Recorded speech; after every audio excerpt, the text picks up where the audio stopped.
저번 주에는 우리 학교에 코로나 환자가 한 명 나와가지고 옆반에서 나왔습니다.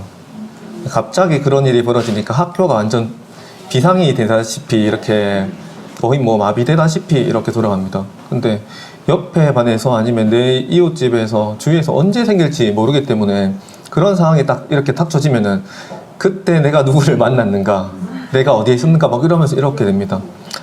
그런 거 보면은 사고는 한순간입니다. 늘 방역에 지금 이런 시기에는 마스크를 꼭 끼시고 이렇게 하셔야 됩니다. 왜냐하면 그 시기를 알 수가 없었습니다. 하나님의 보호하심과 그런 은혜가 아니면은 이런 집회나 모이는 것도 참 힘든 시기인데 다들 건강하시게 이렇게 보이셔서 다행입니다. 오늘 말씀은 주께서 너와 함께 하시도다, 이런 주제로 말씀을 함께 나누겠습니다. 누군가 함께하면 짐이 될 때도 있지만 또 상대에 따라서는 아주 든든할 때도 있습니다. 대통령과 함께 한다면 뭔가 으쓱해지겠죠. 저는 정말 하나님 은혜로 종합정부청사에 들어가 본 적이 있습니다. 거기에 상을 받으러 들어갔는데 장관 만나는데 장관과 옆에 있는데 그때의 으쓱함은 그냥 잠시 있어도 다른데 그 지위나 그 사람의 능력이나 거기에 따라서 어떤 또 기분일지 모릅니다. 근데 여기서는 누구와 함께 하냐면 주님께서 너와 함께 하신다. 최막강 아닙니까? 주님이 나와 함께 한다는 것만 확신할 수 있다면, 그분이 나와 함께 한다는 것만 안다면 정말 든든할 것입니다. 그런 고백을 받은 사람들이 성경에 종종 있는데 그 중에 한 분을 먼저 만나보도록 하겠습니다. 이분은 사사기에 나오는 분인데 5번째 사사입니다. 먼저 시대적 상황을 보냐면 여호와의 목전에 악을 행하여서 여호와께서 7년 동안 미디안의 손에 넘기셨습니다. 7년 동안 미디안의 손에 있는데 그때 어떤 일이 있었냐면 4절 말씀해 보니까요. 사사기 6장입니다. 사사기 6장 4절에 토지 소산을 멸하여 이스라엘 가운데 먹을 것을 남겨두지 아니하며 양이나 소나 나귀도 남기지 아니하니, 이 미디안 사람들이 오면은 다 수탈해 갔습니다. 거기 있는 밀이든 식량이든 소나 양, 나귀를 이렇게 가져가서 그들이 올 때마다 이스라엘 사람들은 두려웠을 것입니다. 이스라엘이 미디안으로 말미암아 궁핍함이 심한지라 이에 이스라엘 자손이 여호와께 부르짖었더라. 누군가에게 괴롭힘 당해 보셨습니까? 없으신가요? 저는 있는데요. 7년 당하면 어떻게 될까요? 7일만 당해도 막 치가 떨립니다. 전에 대학생 때 아르바이트 때 2달 아르바이트 할 때 저를 일을 시키시는 분이 욕도 아니고 반말도 아닌 말로 이렇게 할 때 그런 말만 들어도 기분이 언짢아서 내가 2달 아르바이트 끝나면은 당장 그렇게 하지 마세요, 이 말을 해야지 하면서 일을 했던 그런 기억도 나고요. 가장 심하게 왕따를 좀 당했던 게 초등학교 3학년 때였습니다. 왕따나 아니면 괴롭힘으로 뉴스에 종종 학생들에게 맞고 이렇게 죽거나 아니면 사고가 나기도 하는데요. 3학년 때 저는 교실 구석에서 맞았습니다. 제 또래한테 맞았는데 정말 아이들은 왜 이렇게 어리석은지 부모님한테 말씀드리면 금방 끝날 건데 말을 못했습니다. 부모님이 실망하실 것 같아서 안 했는지 무슨 이유인지는 모르겠어요. 종종 맞았는 것 같기도 하고 어릴 적 추억에는 매일 맞은 것 같기도 하고, A군 이름을 안 밝히겠습니다. 그 사람도 어느 집에 가장이 되어 있을 수도 있어서 A군이 종종 저를 이렇게 괴롭혔습니다. 자주 그랬어요. 대들었다가 더 맞은 적도 있고요. 그걸 눈치채신 부모님은 정말 태권도를 보냈습니다. 어떻게 아셨는지 태권도와 유도를 같이 하는 곳에서 열심히 성실하게 하니까 태권도 관장님이 유도는 공짜로 배워라 이래서 유도와 태권도로 이제 단련되기 시작했습니다. 5학년 때 옛날에는 학교에 짱이 있었거든요. 각 학년 짱이 있었어요. 5학년 짱, 6학년 짱 이렇게 짱이 있었고 싸워도 선생님들이 그러려니 이렇게 했습니다. 근데 그때 5학년 때 5학년 짱이 저하고 싸움을 붙게 되었습니다. 실험장에 그때 오후 5시쯤인가요? 나와라 이렇게 했어요.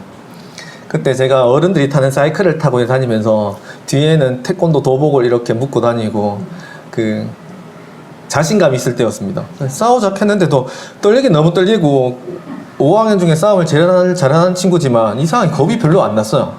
그래서 태권도를 끝나고 땀을 흘리는 모습으로 자전거를 타고 씨름장으로 이렇게 가서 그 사이클을 멋있게 아이들이 하는 거 있습니다. 멋있게 쫙 브레이크 잡는 거 있어요. 먼지를 날리면서 쫙 잡고는 그 가볍게 자전거를 날리고 딱 서서 걔한테 갔습니다. 성우라는 친구였는데 걔가 싸우려고 친구 2명을 더 불렀었는데 제가 딱 가니까 그렇게 가니까 갑자기 저한테 손을 내밀더니만 우리 친하게 지내자 이러는 겁니다. 그 악수를 했습니다. 그래 친하게 저도 싸울 생각도 없었고 겁이 많이 났고 싸운 적도 없는데 그냥 악수를 하면서 짱 아닌 짱이 됐습니다. 짱하고 맘먹었잖아요. 싸우지도 않았는데 6학년 올라가니까 반에서 아이들이 제 말을 다 듣기 시작했고요.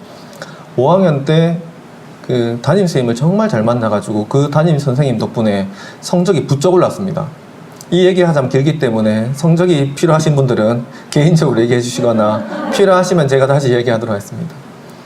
성적도 반에서 1등이고 싸움도 맘먹고 이러니까 이제 6학년쯤 되니까 이제 제 세상이 됐습니다. 정말 밥도 아이들이 저하고 서로 먹으려고 이렇게 하고 그 아이들이 중학교에 남중학교에 같이 가는데 대부분이 같은 중학교에 갔어요.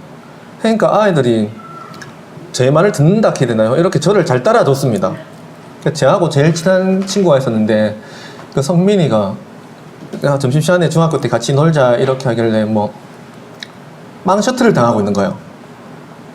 말씀 시간이 길어지는데 빵 셔틀을 당하고 있길래 그 반에 가서 문 열고는 빵 셔틀 시킨 사람 누구냐고 해가지고 제가 제 돈을 주면서 빵 사오라고 시킨 적도 있고요. 이제 막 자신감이 약간 붙었습니다.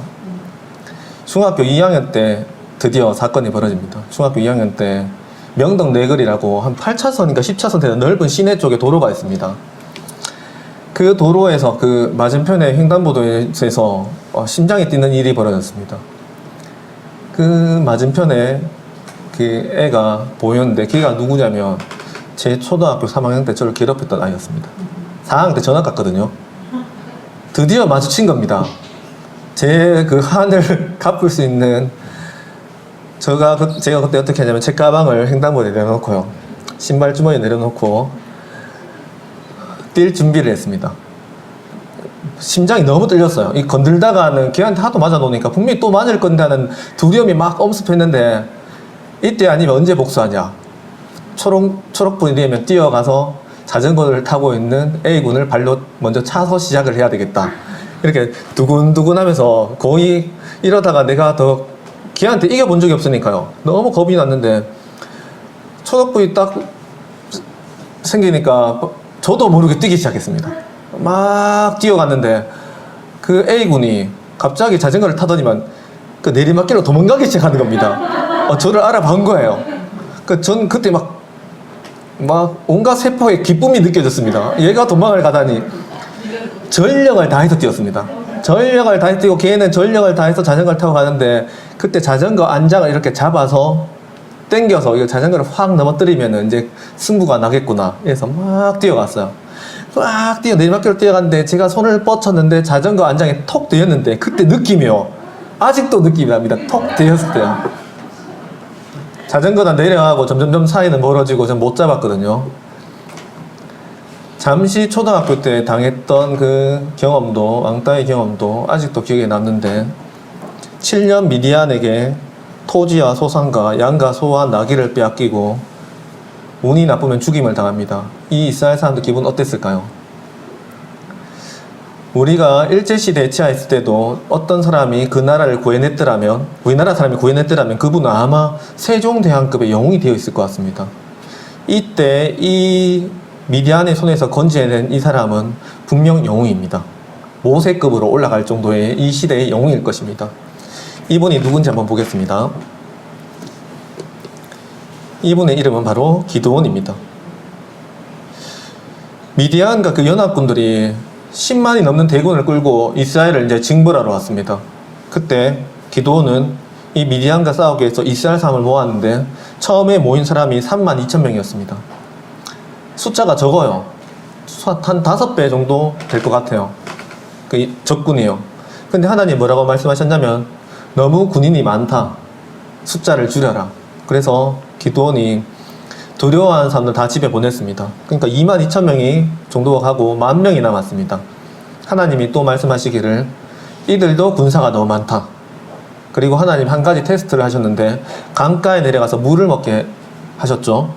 그래서 어떤 사람들은 엎드려서 무릎을 꿇고 물을 먹고 손으로 떠서 물을 먹은 사람들이 있었는데 손을 떠서 물을 핥아 먹은 사람이 300명입니다. 그리고 그 300명을 뽑으셨습니다. 그럼 저는 이 말씀이 약간 이해가 안 됐습니다. 저는 우리 이 시대에 냇가에 물을 먹지도 않지만요. 혹시 물을 먹는다면 무릎 꿇고 먹으실 것 같습니까? 손을 떠서 먹으실 것 같습니까? 떠서 안 먹습니까? 근데 이 당시 사람들은 달랐는 것 같아요. 9,700명이 엎드려서 이렇게 먹고요. 300명만 이렇게 떠서 먹었습니다.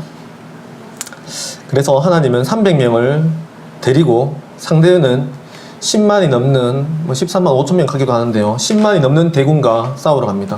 나누기 해보면 숫자가 한 명당 한 400명 정도는 처치를 해야 될 상대입니다. 군사적으로 볼 때 불가능하죠. 한 명이 어떻게 그 많은 군대들을, 그리고 이들은 더 좋은 무기들과 이런 것들을 그 당대 이스라엘을 지배하고 있었던 나라들인데 이 나라를 치러 갑니다.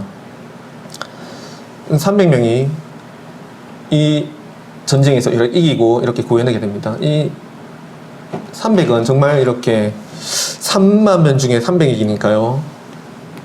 정말 적은 숫자이죠. 이 적은 숫자가 중요한 역할을 합니다. 예를 들면 도로에 나갔을 때 횡단보도에서 3명이 하늘을 쳐다보면서 손가락으로 가리키잖아요. 그럼 그 주변에 대부분 사람들이 동시에 하늘을 쳐다봅니다. 심심하시면 한 3-4명 되면은 가다가 갑자기 놀란 표정으로 하늘을 이렇게 딱 가리키면 그 차에 탔던 사람들도 쳐다보고요. 3명이 법칙이라고 하는데 3명이 뭔가 쓰레기를 버리거나 더럽게 하면 사람들 뒤에서 이렇게 더럽혀지고요. 반대로 3-4명이 가면서 뭔가 주지면 쓰레기를 주우면 뒤에 버리려는 사람도 쓰레기를 주머니에 넣곤 합니다. 3%의 법칙이란 말도 있어요. 지하철이나 공공장소에서 어려울 때 도와주는 그 3명만 있으면 사회는 안전을 유지할 수 있다. 미국이 최고를 이끌어간 이유는 유능한 3%가 있기 때문이다. 이렇게 말하는데 그 역할, 이 300명이 누가 되어야 할까요? 바로 크리스찬입니다.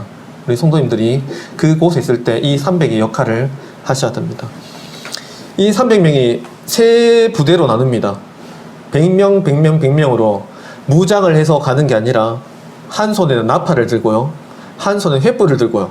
항아리 횃불을 숨기고 이렇게 갑니다. 지금 무기를 주렁주렁 달아도 지금 이기기 힘든 판에 나팔과 횃불을 들고 와서 그 나팔을 불면서 횃불을 들고 항아리를 깨면서 횃불을 들면서 여호와를 위하라, 기드온을 위하라 이렇게 외쳤을 때 그 밑에 수많은 적군들이 자기들끼리 죽이기 시작합니다. 하나님의 역사로 그들끼리 죽이기 시작해서 대부분 전멸당하고 남은 군사들은 이 300명이 쫓아가서 또 이렇게 징벌하기 시작합니다. 이 기드온은 당연히 영웅이 되었고 죽을 때까지 부와 명예를 누리면서 이렇게 산 것으로 이렇게 나옵니다. 이 기드온은 어떻게 선발되었을까요? 얼마나 멋진 사람일까요? 기드온 한번 어떻게 선발되었는지 보겠습니다. 여호와의 사자가 큰 용사여 여호와께서 너와 함께 계시도다 기드온에게 이렇게 말합니다. 너는 가서 너의 힘으로 이스라엘을 미디안의 손에서 구원하라. 내가 너를 보낸 것이 아니냐. 내가 반드시 너와 함께 하리니 네가 미디안 사람 치기를 한 사람 치듯 하리라. 하나님은 이를 전폭 지지하시고 그를 응원하시고 내가 너와 함께 한다고 말씀하시고 있습니다. 사사기 6장 11절에 보면 기드온이 뭘 했는지 한번 볼까요? 마침 여호와스의 아들 기드온이 미디안 사람에게 알리지 아니하려 밀을 포도주 틀에서 타작하더니 타작하고 있었습니다. 근데 하나님이 사자가 큰 용사여 이렇게 말합니다. 자, 이 타작을 하는데 이 앞에 뭐라고 써 있냐면 미디안 사람에게 들키지 않으려고 이렇게 돼 있어요. 그 밀은 보통 타작가 어디에 하냐면 넓은 마당에서 타작합니다. 근데 이 기드온은 어디서 타작하냐면 포도주 틀이라는 조그만 틀에서 타작합니다. 왜 그랬을까요? 미디안 사람한테 걸릴까봐 무서워서 지금 몰래 작게 타작하고 있는 중입니다. 큰 용사 맞습니까? 지금 두려워하고 있고 무서워하고 있는 사람입니다. 근데 이 무서워하고 두려워하고 있는 자에게 하나님이 큰 사자가 큰 용사여 여호와께서 너와 함께 계시도다 하니까 기드온이 이렇게 말합니다. 오 나의 주여 여호와께서 우리와 함께 계시면 어찌하여 이 모든 일이 우리에게 일어났습니까? 그 모든 기적 일어난 기적 어디 있습니까? 지금 하나님을 말씀을 의심하고 오히려 불평하는 듯합니다. 그리고 그러니까 또 말씀하시죠. 너는 가서 너의 힘으로 이스라엘을 미디안의 손에서 구원하라. 내가 너를 보내겠다 하니까 기드온이 이렇게 말합니다. 주님 보십시오. 내가 무엇으로 이스라엘을 구원하겠습니까? 나의 집은 므낫세 지파 중에서 극히 약하고 나는 내 아버지 집에서 가장 작은 자이니이다. 나를 보십시오. 우리 집은 별로 잘 살거나 힘 있는 집도 아니고 집 안에서 제일 약한 사람이 바로 접니다. 지금 열등감이 이렇게 사로잡혀 있습니다. 이 말씀을 보게 될 때 기드온은 300명을 이끌고 나가서 7만원 용사가 아닙니다. 두려워서 지금 밀 몰래 받고 있다가 딱 걸렸는데요. 걸리니까 하나님이 나가라고 하니까 하나님한테 오히려 따지듯이 왜 우리가 지금 이런 기적이 어디 있습니까? 이렇게 의심하고 있고 그래도 하나님이 용기를 주고 나가라고 하니까 열등감에 사로잡힌 모습이죠. 나는 안 그래도 우리 지파 중에 약하고 집안에서 나는 가장 약한 사람이다. 기드온은 두려움과 의심과 열등감에 사로잡힌 아주 지극히 평범하고 약한 사람입니다. 오히려 이 말씀 보니까 제가 기드온과 같지 않을까 이런 생각도 들었습니다. 두렵기도 하고요. 말씀에 의심도 들고요. 또 열등감이 사로잡힐 때도 있었습니다. 근데 하나님은 뭐라고 하시냐면 큰 용사여 내가 너와 함께 하겠다. 이 말씀을 믿고 나아갔을 때 기드온은 그 말씀을 믿고 의지하고 300명으로 이렇게 이기는 역사를 일으키게 됩니다. 그리고 또 다른 한 분을 소개하겠습니다. 이분은 이런 말을 들었습니다. 은혜를 받은 자여 평안할지어다. 주께서 너와 함께 하시도다. 이분도 똑같은 고백을 받아요. 주님이 너와 함께 하신다. 이 고백을 누구에게 천사가 있을까요? 이분을 소개하려면 먼저 예수님을 먼저 소개해야 합니다. 예수님이 어떤 분이십니까? 그분은 보이지 않는 하나님의 형상이십니다. 예수님이 누구십니까? 피조물보다 먼저 나신 이이고 예수님은 만물이 그에게서 창조되고 만물이 다 그로 말미암았습니다. 우리도 예수님으로 말미암아서 이 땅에 나왔습니다. 왜 창조되었습니까? 그를 위하여 창조되었습니다. 우리가 사는 이유는 예수님을 위하여 창조되었습니다. 그분은 만물보다 먼저 계시고 모든 만물은 그 안에 있습니다. 예수님이 없으면 만물은 없습니다. 우리의 가치도 없습니다. 자, 이 예수님은 예수 그리스도라 할 때 예수는 죄에서 구원할 자라고 이렇게 나와 있고 그리스도는 그리스어로 크리스토스라고 히브리어는 메시아 이렇게 말합니다. 기름 부은 자. 기름 부은 자, 왕에게 기름 붓죠. 바로 왕이란 말입니다. 예수 그리스도 우리나라 말로 풀이하면 죄에서 구원하신 왕 이렇게 되죠. 우리를 죄에서 구원하신 왕을 우리는 섬기고 믿고 그분을 따르고 있는 것입니다. 자, 요까지 설명하고 이제 질문을 드리겠습니다. 첫 번째 질문입니다. 부부가 결혼을 했습니다. 사정이 생겨서 두 사람이 떨어져서 살아요. 떨어져서 살고 있는데 같이 있지도 못했는데 아내가 임신이 됐습니다. 남편이 그걸 알았어요. 그 남편은 어떻게 해야 될까요?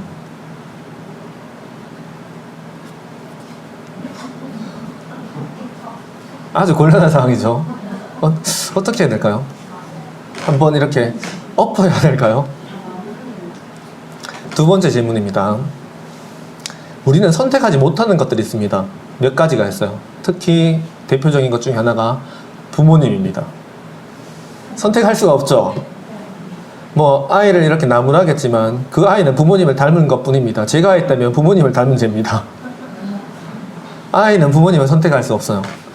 하나님은 이 아기를 어디에 보낼까, 어느 집에 보낼까 하고 그 집에 보내셨을 것이고 그 아기는 태어나서 그 가정의 축복을 받으면서 이렇게 태어났을 것입니다. 자, 두 번째 질문입니다. 예수님은 어느 집안에 보내야 될까요? 어떤 아기를 보내는데 예수님이 누구시죠? 방금 설명했습니다. 보이지 않는 하나님이 형상이시고 먼저 나신 이이고 만물이 그로 말미암아 창조되고 그를 위하여 창조되고 만물보다 먼저 계시고 만물이 그 안에 계신 가장 위대한 왕이 태어나려면 어느 가문에 어떤 사람에게 하나님은 그 아기를 보내야 할까요? 가장 지혜로운 사람일까요? 가장 하나님 말씀을 열심으로 따르는 사람일까요? 어느 집안에 보내야 될까요? 너무 잘 아시고 계시죠? 천사 가브리엘이 갈릴리 나사렛이라는 동네에 가서 다윗의 자손 요셉이라는 사람과 약혼한 처녀 마리아에게 보냅니다. 그리고 앞에 말씀이 마리아에게 이렇게 말합니다. 은혜를 받은 자여 평안할지어다. 주께서 너와 함께 하시도다. 그 기도원에게 했던 그 말, 주님이 너와 하나님이 너와 함께 하신다. 나사렛은 천한 동네라고 할 수가 있습니다. 그 성경이 이렇게 말하죠. 나사렛에서 무슨 선한 것이 나겠느냐 하면서 비꼬는 말씀이 나와요.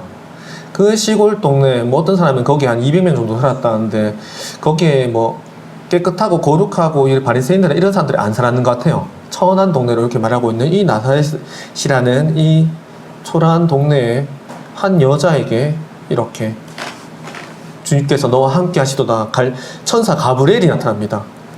이 천사의 말에 놀랐을 때 천사가 말합니다. 마리아여 무서워하지 말라. 네가 하나님께 은혜를 입었느니라. 보라 네가 잉태하여 아들을 낳으리니 그 이름을 예수라 하라. 그가 큰 자가 되고 지극히 높으신 이의 아들이라 일컬어질 것이요 주 하나님께서 그 조상 다윗의 왕위를 그에게 주시리니 영원히 야곱의 집을 왕으로 다스리실 것이며 그 나라가 무궁하리라. 마리아가 말합니다. 내가 남자도 모르고 남자를 가까이 한 적도 없는데 어떻게 일이 일어나겠습니까?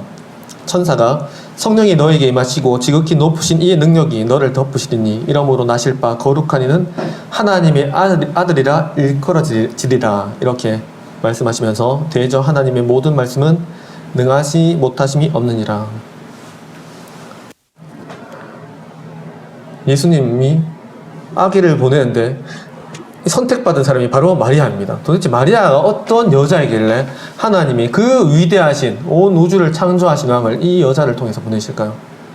이 당시 결혼 풍습을 보면은 또 시대적 상황을 보면 조금 더 이해하기 쉽습니다. 약간 놀라실 수도 있습니다. 이 당시에 결혼을 몇 살에 했냐면 한 12세부터 했어요. 초경을 시작하면 생리를 하기 시작하면 결혼을 할 수 있는 나이에 들어갑니다. 그래서 14세, 15세 때 결혼합니다. 남자도 조금 이런 나이 결혼하고 뭐 18세부터 이렇게 그 전부터 결혼할 수 있는 걸로 알고 있습니다. 그러면 요셉의 나이가 몇 세인가 논란이 많아요.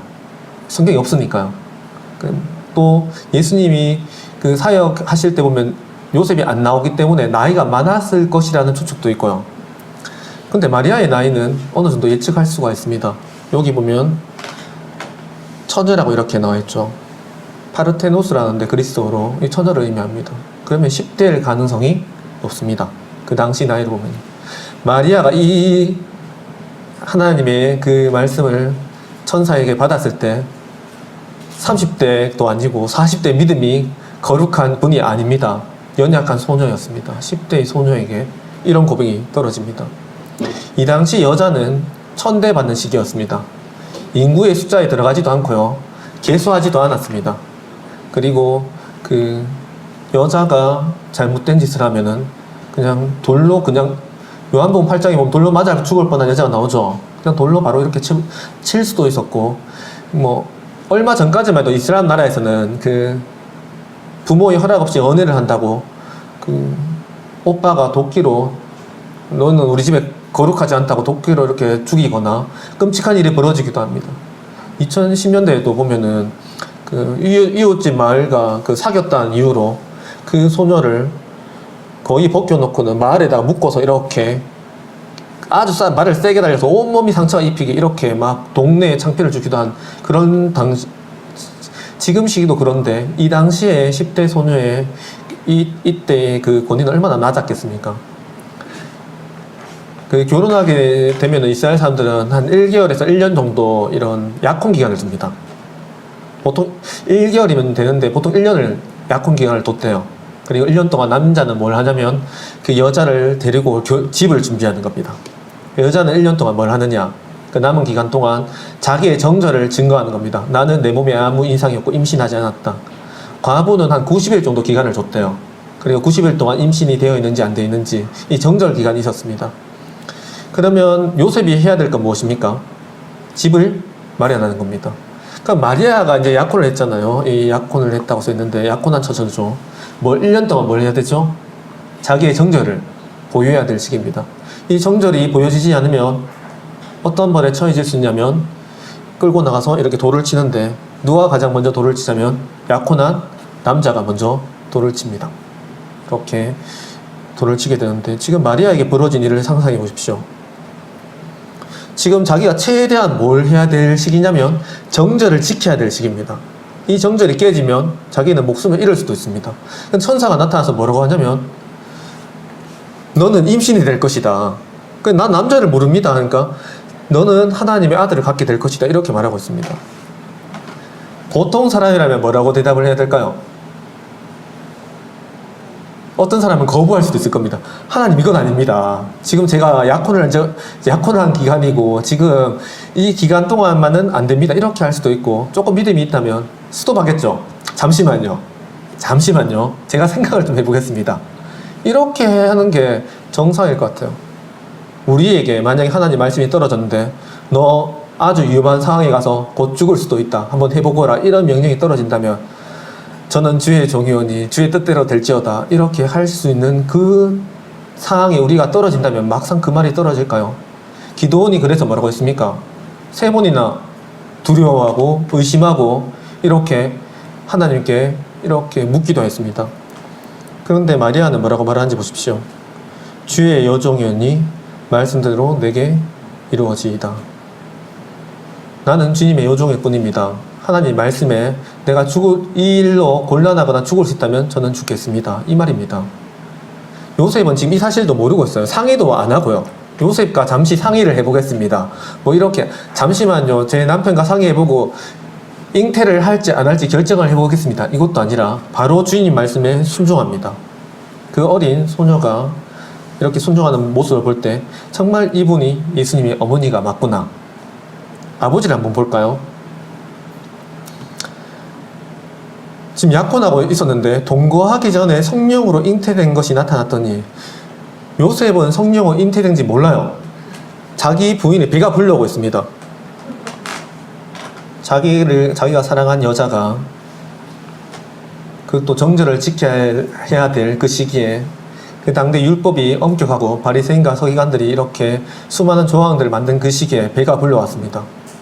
율법대로 하면 의가 뭐죠? 율법에 따라 처벌하는 것입니다. 공의롭잖아요. 그런데 요셉은 어떻게 하냐면 드러내지 아니하고 가만히 끊고자 했습니다. 이 사실을 드러내지 않고 이 파혼을 이렇게 몰래 파혼을 해서 자기가 창피를 무릅쓰고 자기가 어떤 욕을 듣더라도 이 여자를 살려야 되겠다고 가만히 끊고자 합니다. 근데 그 앞에 또 말씀이 뭐라고 되냐면 요셉은 의로운 사람이라. 이 구약에서 볼 때는 의로운 사람이 아닐 수가 있습니다. 구약의 관점에서는 율법을 지키는 사람이 의로운 사람입니다. 근데 마태복음 1장에 딱 넘어오면서, 지금 마태복음 1장이죠. 신약에 넘어오면서 의로운 사람이 다른 사람으로 불리고 있어요. 율법대로 처벌하는 사람이 의로운 사람이 아니라 드러내지 않고 가만히 끊고자 한 이 사람을 뭐라고 말하고 했냐면 의로운 사람이라 이렇게 말하고 있습니다. 요셉은 정말 사랑이 많은 사람 같습니다. 정이 있는 사람인 것 같아요. 그 사실을 몰랐지만 이 아내를 지키기 위해서 가만히 끊고자 했을 때 하나님의 사자가 현몽하여서 꿈에 나타납니다. 다윗의 자손 요셉아, 네 아내 마리아 데려오기를 무서워하지 말아라. 이것은 성령으로 잉태된 것이고 그 이름을 예수라라. 자기 백성을 제에서 구원할 자이심이고 또한 이름을 임마누엘이라고 해라. 하나님 우리와 함께 계시다 함이라. 이렇게 알려줍니다.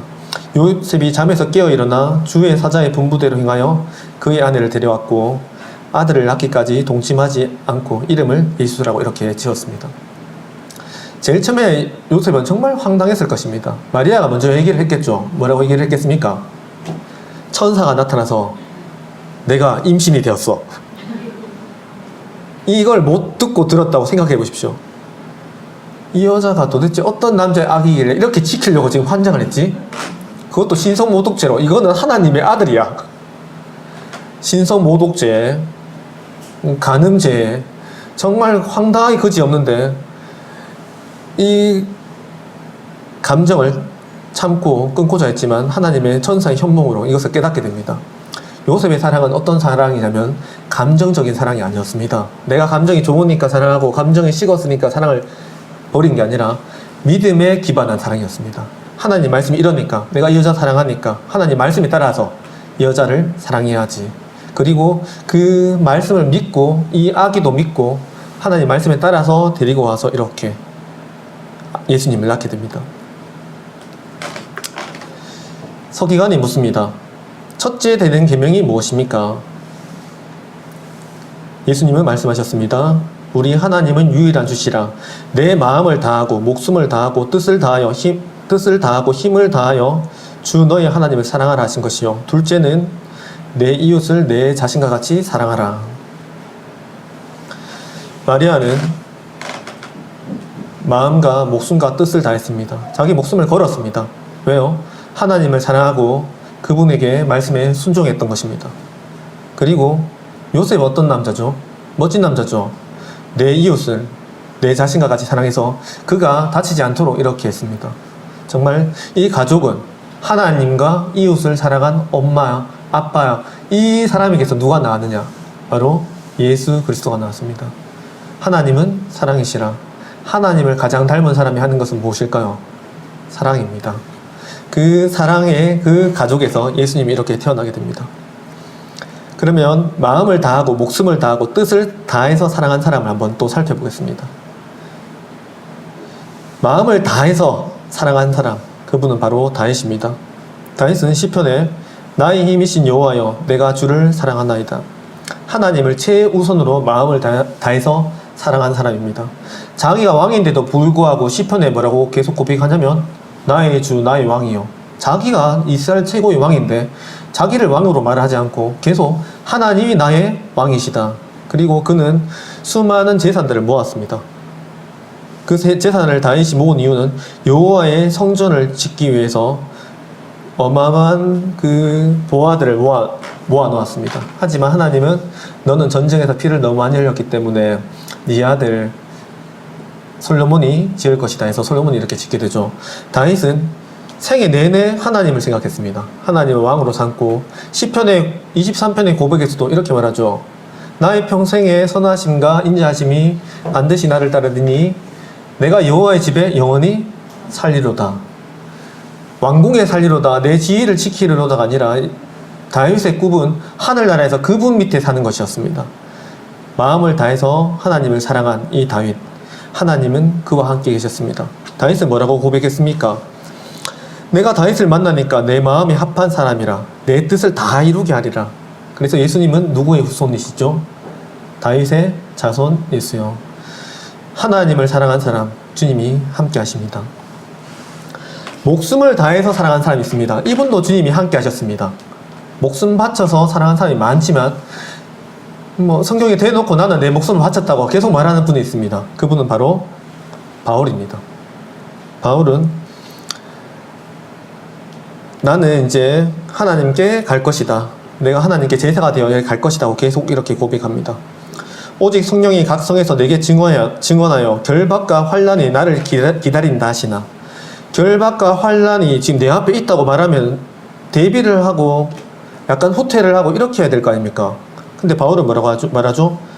지금 내 앞에 결박과 환난이 있지만 내가 달려갈 길과 주 예수께 받은 사명 곧 하나님의 은혜의 복음을 증언하는 일을 마치려 하면은 나의 생명조차 조금도 귀한 것으로 여기지 아니하노라. 목숨 다해서 사랑한 사람 바울입니다. 이 바울은 어떤 일을 했습니까? 수많은 곳에 교회를 세웠고 우리가 읽고 있는 성경의 신약의 많은 부분을 바울이 남겼습니다. 하나님이 이와 함께 하시고 이를 사용하셨습니다. 바울은 바로 목숨을 다하여 주님을 사랑한 대표적인 인물입니다. 마지막으로 뜻을 다하여 하나님을 사랑한 사람이 있습니다. 뜻을 정했습니다. 이 사람은 뜻을 정해서 그냥 하나님을 선택했습니다. 그 사람은 바로 다니엘입니다. 다니엘은 어릴 때부터 뜻을 정하여 왕의 음식과 포도주로 더럽히지 않았습니다. 왕이 주는 그 귀한 음식과 그 포도주를 먹고 즐겨야 할 것인데, 하나님의 율법을 지키기 위해서, 그 말씀을 지키기 위해서 이 음식을 금하고 채소와 하나님이 주시는 음식을 어릴 때부터 먹었던 이 다니엘은 나중에 커서도 뜻을 정하죠.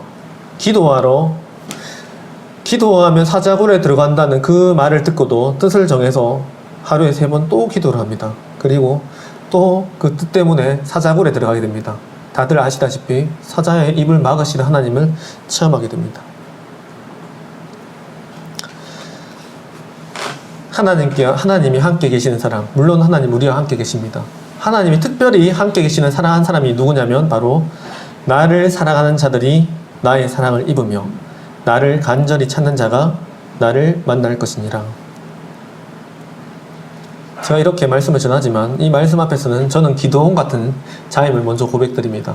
하나님 말씀 앞에 두려워하기도 하고 의심하기도 하고 또 이렇게 참 불신하기도 하는 이러한 연약한 존재이지만, 이 믿음의 선진들을 보십시오.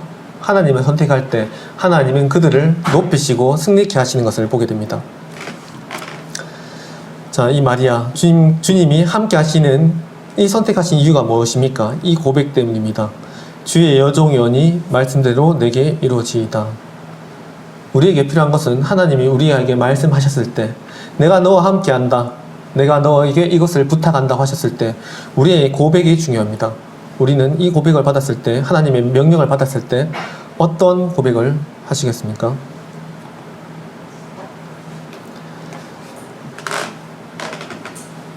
다윗은 이렇게 말했죠. 주께서 나와 함께 하심이라. 여기도 나와요. 다윗도요. 주께서 나와 함께 하심이라. 주님이 언제 함께 하셨냐면 내가 사망의 음침한 골짜기로 다닐지라도. 가장 어려울 때 우리는 이렇게 고백할 수가 있어요. 하나님이 계신다면서 왜 내가 지금 이런 상황에 있나요? 하나님이 계시는데, 내가 하나님 뜻대로 하는데 내 왜가 사망의 음침한 골짜기로 있나요? 내 상황이 지금 왜 이런가요? 이렇게 말할 수도 있습니다. 하지만 다윗은 이렇게 말했습니다. 주께서 나와 함께 하신다. 이것을 믿었을 때 주의 지팡이와 막대기를 안위하시며 이렇게 배울 수 있습니다. 말씀을 이제 점점 마무리 짓겠습니다. 바울 형제님이 이렇게 말씀하셨어요. 너희는 내게 배우고 듣고 본반을 행하라. 그리하면 평강의 하나님이 너희와 함께 계시리라. 평강의 하나님이 함께 계시는 방법을 바울 형제님이 알려주셨습니다. 자, 이때까지 하나님과 함께 계시면 중요한 점을 알았잖아요. 그럼 어떻게 하면 정말 하나님이 나와 더 함께 계실까? 너희는 내게 배우고 받고 듣고 본바를 행하라. 우리가 말씀을 읽고 행해야 순종해야 될 이유입니다. 그 말씀을 듣고 순종했을 때 하나님 우리와 어떻게 하신다고요? 두려운 하나님, 공의의 하나님이 아니라 어떤 하나님이요? 우리 마음을 지키시는 평강의 하나님이 너희와 함께 계시리라. 오늘 마지막 말씀입니다. 나는 주께서 내 심령에 함께 계시기를 바라노니 은혜가 너희와 함께 있을지어다. 주님의 은혜 받으시고 싶으십니까? 축복 받으시고 싶으십니까? 은혜가 함께 하려면 뭐가 함께 해야 될까요? 주님이 함께 하셔야 됩니다. 나는 주께서 내 심령에 함께 계시기를 바라노니 은혜가 너희와 함께 있을지어다. 나는 주께서 네 심령에 함께 계시기를 바라노니, 주님께서 함께 심령에 계시기 때문에 그 은혜가 너희와 함께 있을 것이다. 이것을 반복해서 말하는 이유가 있습니다. 이 디모데후서 4장 22절이에요. 디모데후서는 누가 적었습니까? 바울이 적었습니다. 바울이 가장 마지막에 적은 서신이 무엇이냐면 바로 디모데후서입니다. 디모데후서를 어디서 적었냐면 바울이 감옥에서 로마에 끌려갔을 때 가택에서 복음을 전하면서 편하게 가택에 있은 적도 있었지만, 이 마지막 디모데후서를 적을 때가 언제냐면 네로 황제 때입니다. 철장에 갇혀서, 쇠고랑이에 갇혀서 바울 노인이 갇혀서 마지막 죽음을 기다릴 때입니다. 전제로 붙고 이제 내 때가 다 가까웠다. 그것도 이 디모데후서 마지막 말씀입니다. 이 디모데후서는 바울의 유언과도 같은 말씀입니다. 이 유언 제일 마지막 유언의 끝이 무엇인지 아십니까? 바로 나는 주께서 내 심령에 함께 계시기를 바라노니 은혜가 너희와 함께 있을지어다. 이것이 바울 서신의 바울의 마지막 고백입니다. 바울이 성도님들께 디모데에게 바란 것이 무엇입니까? 마지막으로 말한 것이요. 주님이 심령에 함께 계시기를 원한다. 바울은 그 가치를 깨달았습니다. 마리아도 그 가치를 알고 말씀을 순종했고 그 노연도 연약하고 두렵고 열등감이 사로잡힌 존재였지만 하나님과 함께 계신 것을 선택하고 300명으로 승리를 거두게 됩니다.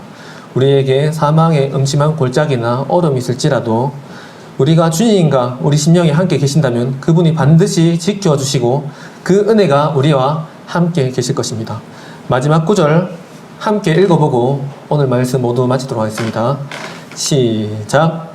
나는 주께서 내 심령에 함께 계시기를 바라노니 은혜가 너희와 함께 있을지어다. 아멘. 감사합니다.